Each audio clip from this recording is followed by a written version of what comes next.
Две палатки под открытым небом развернули в селении Чми. Это временный лагерь для водителей. Их эвакуировали из оселя, который сошел на территории Грузии. Оползень обрушился на трассу. Сейчас движение транспорта по военной грузинской дороге запрещено. Здесь граждане Украины, Турции, Армении, Казахстана и России. В основном это дальнобойщики.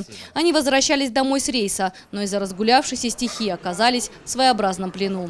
В 11 часов нам объявили эвакуацию. Мы, значит, ушли из таможни, поднялись выше на горочку, посидели чуть-чуть. Водичка прошла, и мы спустились опять. Нас привезли вот сюда, в этот лагерь. В общем, все хорошо. Постельки, кроватки, палатки, все нам дали, очень все хорошо, все как-то дружно. Все водители работали, никто от работы не отлынивал. И, в общем, все прекрасно. Думаем, завтра уедем домой. Служба МЧС и пограничники сработали оперативно. За это им спасибо, молодцы. Быстренько организовали все. Машины, автобусы, и эвакуировали нас во Владикавказ.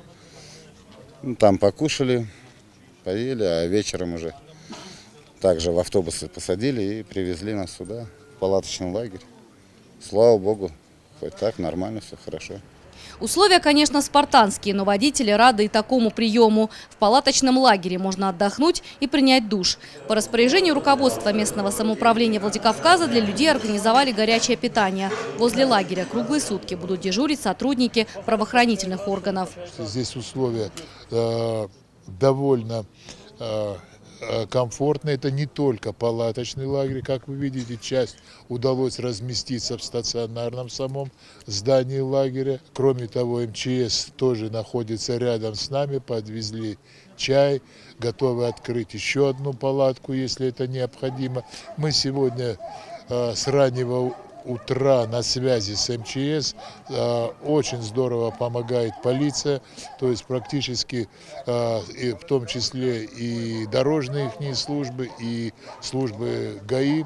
Всего в лагере около 60 человек. Из-за экстренной ситуации они не успели пройти паспортный контроль. Уже завтра утром водители смогут вернуться на российскую границу. После досмотра люди отправятся домой, где их с нетерпением ждут родные. Весь мир мой храм, любовь моя, святыня, вселенная Отечество. Елена Черенкова, Тимур Мазаев, Осетия ТВ.